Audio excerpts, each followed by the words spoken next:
নিজের ভালো। বিসমিল্লাহির রহমানির রহিম। সুপ্রিয় দর্শক শ্রোতা, আসসালামু আলাইকুম আ রহমতুল্লাহি ওয়া বারাকাতুহু। আজকের লাইট অফ ইসলাম অনুষ্ঠানে আপনাদের সবাইকে সুস্বাগতম। আজকে এই অনুষ্ঠানের আলোচ্য বিষয় ইসলাম ও ঐক্য।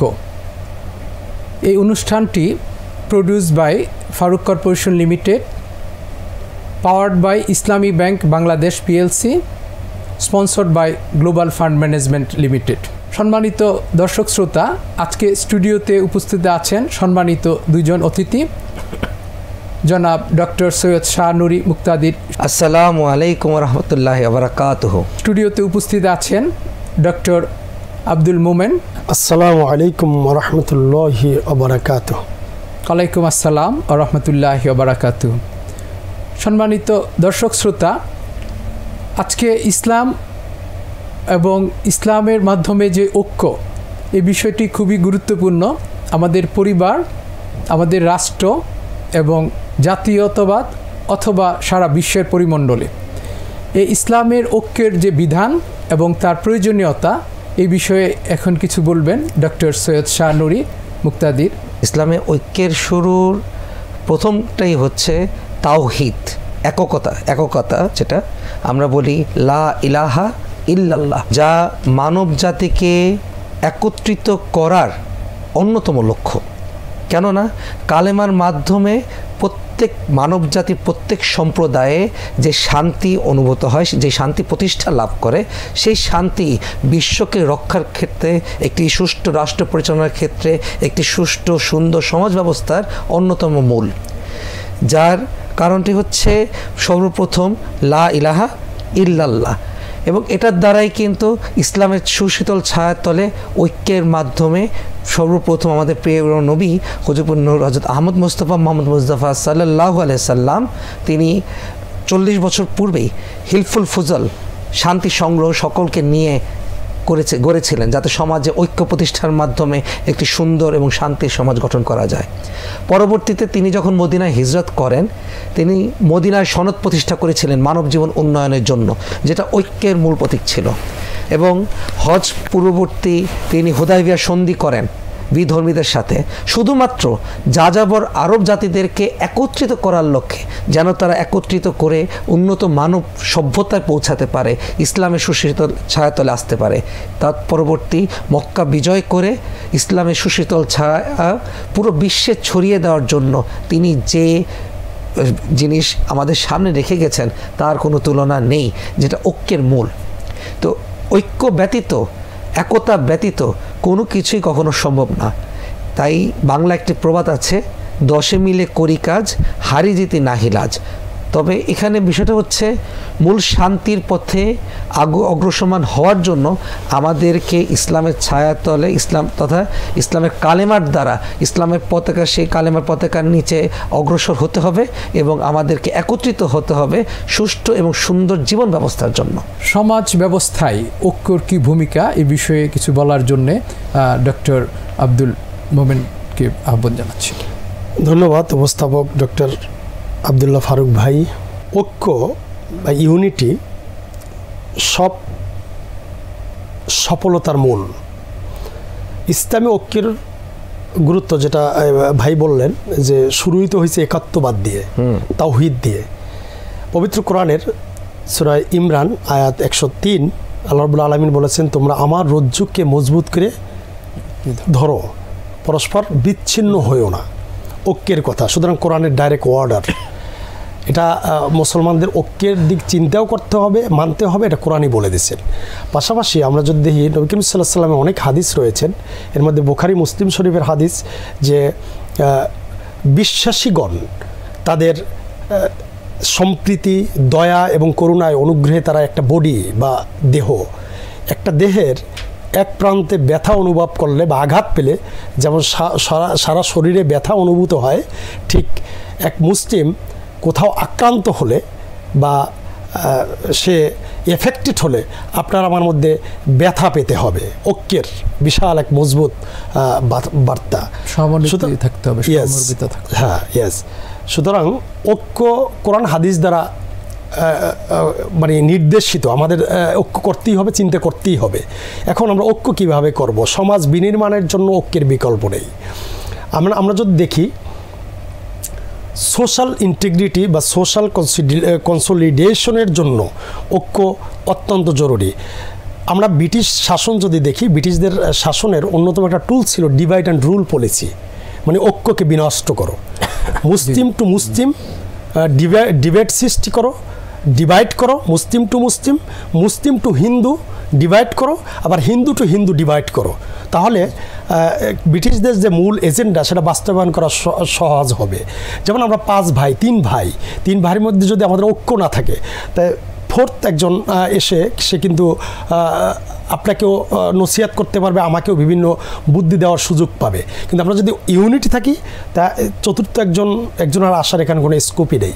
ইসলামে ঐক্যের নির্দেশনা বরংবার কঠিনভাবে দেওয়া আছে। আমরা যদি হিস্ট্রিক্যালি তাকাই, হযরত আলী রাদিয়াল্লাহু তাআলা, হযরত মুয়াবিয়া রাদিয়াল্লাহু তাআলার মধ্যে দ্বন্দ্বের কথা আমরা জানি। হিস্ট্রিক্যালি দিয়ে অনেক আমাদের মতভেদ সৃষ্টি হয়েছে, মুসলিম বিশ্বের মধ্যে অনেক দল উপদলের সৃষ্টি হয়েছে আমরা জানি। তখন পৃথিবীতে স্ট্রং ছিল রোমান সাম্রাজ্য, বাইজেন্টাইন রোমান সাম্রাজ্য, যেটাকে পূর্ব রোমান সাম্রাজ্য বলা হয়, যেটা কনস্টান্টিনোপল কেন্দ্রিক। তারা খুব বিগ পাওয়ার ছিল পৃথিবীর। তারা কিন্তু ওই সিরিয়া বা ওই এলাকায় যে মুসলিম শাসন ছিল মুয়াবিয়া রাদিয়াল্লাহু তাআলা কেন্দ্রিক, তাদেরকে কিন্তু বিভিন্নভাবে ঐক্য বিনষ্ট করার জন্য চেষ্টা করেছিল, অনেক প্রলোভন দেখিয়েছিল। কিন্তু তখন তারা ওই মুসলিমরা মুয়াবিয়া রাদিয়াল্লাহু তাআলার নেতৃত্বে তারা কিন্তু সেগুলো অ্যাকসেপ্ট করেনি। সুতরাং বিভিন্নভাবে ঐক্য বিনষ্ট করার জন্য অনেক কিছু আসবে, এটাও বোঝা যায়। কিন্তু মুসলিমদের মধ্যে ঐক্য থাকতে হবে, সেটা according to Quran, according to হাদিস, সেটা আমাদের মানতেই হবে। ধন্যবাদ। আমাদের ঐক্য এবং রাষ্ট্রের কি সম্পর্ক এবং রাষ্ট্রে কেন ঐক্যের প্রয়োজন, এই বিষয়ে কিছু বলার জন্য আমি আহ্বান জানাচ্ছি ডক্টর সৈয়দ শাহ মুক্তাদির। জি, ধন্যবাদ।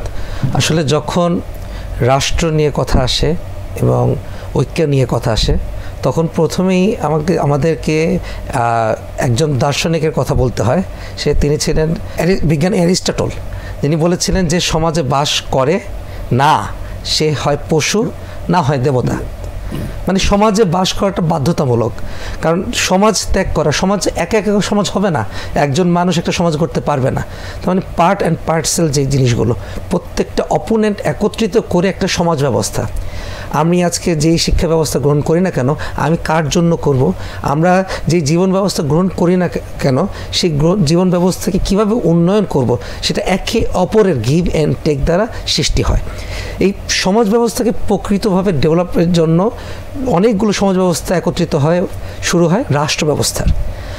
এই রাষ্ট্র ব্যবস্থা যদি ঐক্যতা না থাকে, একতা না থাকে, মানে মূল যে বিষয়টা যে সকলের একমত, একই চাওয়া, একই দিকে ধাবিত হওয়া, একইভাবে উন্নয়নের দিকে চলে যাওয়া, একইভাবে জীবনযাপন করা, তাহলে রাষ্ট্র ব্যবস্থায় আমরা হেরফের দেখবই। আমরা সেখানে কিছু না কিছু বিচ্যুতি আমাদের লক্ষ্য আসবে এবং তার দ্বারা কিন্তু আমাদের রাষ্ট্র ব্যবস্থা উন্নত হবে না। যার দরুন আন্তর্জাতিকভাবে বিভিন্নভাবে আমাদের পার্শ্ববর্তী যে কেউ আমাদের দুর্বলতা, আমাদের সকল কিছু নিয়ে তারা আলোচনা শুধু না, তারা এটার থেকে ফায়দা লুটতে চেষ্টা করবে এবং তার পাশাপাশি আমরা একটা ব্যর্থ রাষ্ট্রে পরিণত হব। তো সুতরাং রাষ্ট্র ব্যবস্থায় ঐক্যবিহীন কোনো শব্দ, মানে দ্বিতীয় কোনো শব্দ নেই। এবং এই ঐক্য হইতে হবে সকলের উন্নয়ন, সকলের শক্ত একটি অবস্থানে নিজেকে স্বচ্ছতা স্বরূপ হতে পারে। এখানে নিজের ক্ষুদ্রতর স্বার্থ ত্যাগ করে অপরের বৃহত্তর জন্য সকলের বৃহত্তর স্বার্থের দিকে সকলকে মুভ করতে হবে, কেননা ক্ষুদ্রতর স্বার্থ থাকতেই পারে। সবাই যদি আমরা ক্ষুদ্রতর স্বার্থ নিয়ে রাষ্ট্র পরিচালনার দিকে আগাই বা সমাজ ব্যবস্থার দিকে আগাই, কখনো এটা সম্ভব না যে আমি একটা উন্নত সমাজ ব্যবস্থা পাবো। সর্বপ্রথমেই আমাকে ক্ষুদ্রতর স্বার্থ ত্যাগ করতে হবে এবং সমাজ ব্যবস্থায় ইসলামী নিয়ম নীতিতে যেই ঐক্যের ব্যবস্থার কথা বলা হয়েছে, সেই একক দিকে যে কমপ্লিট কোড অফ লাইফ, যে কোরআনের সংবিধান, সেইটাকে আঁকড়ে ধরে আমাদেরকে আগে বাড়তে হবে। তাহলেই শুধুমাত্র সম্ভব রাষ্ট্র ব্যবস্থার পূর্ণাঙ্গ উন্নয়ন এবং উন্নয়নশীল জাতি হিসেবে পরিচিতি লাভ করা। সেমওয়েতে আমাদের যদি ইউনিফর্মটা নষ্ট হয়ে যায়, একটা রাষ্ট্রের যদি ঐক্য নষ্ট হয়ে যায়, সেক্ষেত্রে রাষ্ট্রের কি ক্ষতিগ্রস্ত হতে পারে বা নেগেটিভ ইম্প্যাক্ট বা খারাপ দিকগুলি কি, এই বিষয়ে একটু আলোচনার জন্য আহ্বান জানাচ্ছি ডক্টর আব্দুল মোমেন। ধন্যবাদ। পৃথিবীতে ঐক্যের সবচেয়ে গুরুত্বপূর্ণ এবং ভ্যালুয়েবল এক্সাম্পল হলো হযরত মুহাম্মদ সাল্লাল্লাহু আলাইহি সাল্লাম। এখানে ঐক্য ইসলামিক কনসেপ্টে দুই ধরনের হতে পারে, মুসলিম টু মুসলিম, মুসলিম উম্মার ঐক্য, গ্রেটার ঐক্য। যে গ্রেটার ঐক্যের মধ্যে সমস্ত দলমত নির্বিশেষে সমস্ত ধর্মের লোক থাকবে, যেখানে তারা তাদের অধিকার রাইটসগুলো সঠিকভাবে পাবে, কোনো বৈষম্যের শিকার হবে না। পাশাপাশি মুসলিম টু মুসলিম যে ঐক্য, মুসলিম উম্মার যে ঐক্য, এটা খুবই গুরুত্বপূর্ণ। আমি আগেই বলেছি যে অ্যাকর্ডিং টু কোরআন এবং হাদিস অনুযায়ী আমরা নির্দেশিত যে আমাদের ঐক্য থাকতে হবে। সুতরাং আরেকটা কথা বলা আছে যে ফেতনা হলো হত্যার সমান, মানে কতল সাথে তুলনা করা হয়েছে। ফেতনা করলে কি হয়? ঐক্য বিনষ্ট হয়। একটা ফেতনামূলক কোনো কথা বললে মানুষের মধ্যে ডিভাইডেশন সৃষ্টি হয়, এই জন্য ফেতনা করা যাবে না। এটা ঐক্যের একটা মজবুত একটা এক্সাম্পল। সুতরাং ঐক্য মুসলমান টু মুসলমান থাকতে হবে, সেটা বিভিন্ন মত পথের লোক থাকবে, কিন্তু একটা জায়গায় ঐক্য থাকতেই হবে। আপনার আদর্শ থাকতে পারে, আমার way of life, way of ideology, ইসলামের আইডিওলজি ভিন্ন থাকতেই পারে, হ্যাঁ, কিন্তু আপনি যদি আমাকে বলেন যে আপনার আইডিওলজি আমার একেবারে গ্রহণ করতে হবে, আমি কিন্তু এটা করবো না। আপনাকে যদি বলি আপনিও এটা করবেন না। সুতরাং একটা জায়গায় আমাদের ঐক্য থাকতে হবে। আপনার আইডিওলজি নিয়ে আপনি থাকেন, আমার আইডিওলজি নিয়েই আমি থাকি, কিন্তু একটা জায়গায় আমাদের ঐক্য থাকতে হবে। গ্রেটার মুসলিম উম্মার ঐক্য, এটা খুবই জরুরি বর্তমান পৃথিবীতে, ইভেন বাংলাদেশের জন্য। পাশাপাশি ঐক্যটা খুবই গুরুত্বপূর্ণ। পাশাপাশি গ্রেটার ঐক্য এর মধ্যে কিন্তু সবাই আছে। ইহুদি থাকবে, খ্রিস্টান থাকবে, হিন্দু থাকবে, বৌদ্ধ থাকবে, সবাই থাকবে। এবং অ্যাকর্ডিং টু রাষ্ট্র তাদেরকে সমান অধিকার দিবে। আমি মুসলিম, আমিও যে অধিকার পাবো, একজন হিন্দু ভাই সে সেম অধিকার পাবে। সুতরাং এই গ্রেটার ঐক্য এবং মুসলিম ঐক্য, এইটা নিয়ে একটা মজবুত রাষ্ট্র হবে, যেখানে রিসোর্স কম থাকতে পারে, জ্ঞান বিজ্ঞান হোক কম থাকতে পারে, কিন্তু তাকে কেউ দমাতে পারবে না, এবং তাকে কেউ টাচ করার বা তাকে নিয়ে মন্তব্য করার কোনো সাহস, কোনো ইন্টারনাল শক্তি বা এক্সটার্নাল শক্তি এরা কোনো দিনও পাবে না। সুতরাং ঐক্য খুবই গুরুত্বপূর্ণ রাষ্ট্রীয় দৃঢ়তার জন্য, রাষ্ট্রের সুসংহত করার জন্য। ধন্যবাদ ডক্টর। একটি সুপ্রতিষ্ঠিত এবং একটি সার্বভৌম রাষ্ট্রের জন্য ঐক্যর ভূমিকা অপরিসীম ওনার আলোচনা থেকে বেরিয়ে আসছে। এখন আমি জানতে চাবো রাষ্ট্রের ঐক্যের ভিত্তিগুলি কী বা ঐক্যের ভিত্তিগুলি কী এবং কিভাবে কাজ করে ডক্টর সৈয়দ শাহ নুরী। আসলে রাষ্ট্রের যে প্রথমত আমাদের অতিথি যে কথা বলেছেন কিছুক্ষণ পূর্বে, যে আমাদেরকে প্রত্যেকের আইডিওলজি ভিন্ন হতে পারে। আইডিওলজি ভিন্ন, এটা স্বাভাবিক, কেননা আল্লাহ রাব্বুল আলামিন প্রত্যেকটা মানুষের যে আঙ্গুলের ছাপ, সেটা প্রত্যেকটা মানুষের আলাদা আলাদা, ডিএনএও কিন্তু আলাদা আলাদা, তো বংশ পরম্পরা হবে, কিন্তু আমরা কিন্তু ফুট স্টেপ বলি বা ফিঙ্গার স্টেপ বলি, সেটা কিন্তু একত্রিত হবে না। এটার বাইরে গিয়ে আমাদের যে মূল আইডিওলজি, মেইন থিম কি, লাইফ ডেভেলপমেন্ট, হিউম্যানাইজেশন ডেভেলপমেন্ট, এই মানব সভ্যতাকে আগে বাড়ানোর জন্য। কেননা মানুষের আমরা হয়তো বা ধর্মগতভাবে পার্থক্য করছি, কিন্তু বৃহত্তর সাথে দেখা যাচ্ছে সৃষ্টির মূলে কিন্তু একজন, যাকেই বলি না কেন, যাকেই সৃষ্টির কথা বলি না কেন, স্রষ্টা একজনই। যেহেতু স্রষ্টা একজন এবং সর্বোপরি কমপ্লিট করেছেন ইসলাম ধারা, শেষ হচ্ছে ইসলাম। তো ইসলামের দায়িত্ব হয় সকলকে একত্রিত রাখা, সকলের দিকে খেয়াল রাখা, সকলের জীবন আদর্শকে আর উন্নতির দিকে ধাবিত করা, ক্ষুদ্রতর স্বার্থকে বাদ দিয়ে বৃহত্তর স্বার্থকে। তো আমরা একত্রিত হয়ে যতক্ষণ না পর্যন্ত ঐক্যমত্যে না পৌঁছাবো, ততক্ষণ পর্যন্ত আমরা মানব জাতি ধ্বংসের দ্বার প্রান্তে স্টেপ টু স্টেপ আমরা আগে বাড়তে থাকবো, যেটা কিয়ামতের পূর্ব লক্ষণ। তো আমাদের জীবনযাত্রার মান শুধু বলবো না, এখানে আল্লাহ রাব্বুল আলামিন একটা জিনিস বলেছেন, যেটা আমরা সবাই জানি, হাক্কুল ইবাদ হাক্কুল্লাহ ইবাদ, বান্দার হক আল্লাহর হক। এখন বান্দার হক তথা একটা আছে সৃষ্টির প্রতি হক। যেমন এখন পরিবেশ ধ্বংস করছি আমরা, যেটা উচিত না। আমরা মাটির থেকে পানি ব্যবহার করছি, আমরা তার বিষয় খেয়াল করছি না। আমরা পুকুর, খাল, বিল, নদী, নালা যাচ্ছে তাই ব্যবহার করছি। আমরা পরিবেশের দিকে খেয়াল না করে আমরা গাছপালা কাটছি, আমরা পরিবেশ দূষণ করছি, কিন্তু এগুলো কিন্তু পরিবেশ আমাদের রিটার্ন দিবে। এটাই নিয়ম, এটাই সৃষ্টি জগতের নিয়ম, যা আল্লাহ রাব্বুল আলামিন বলছেন যে তোমরা ঐক্যমত্যে আসো, যাতে জীবনধারার উন্নয়ন সম্ভব হয়।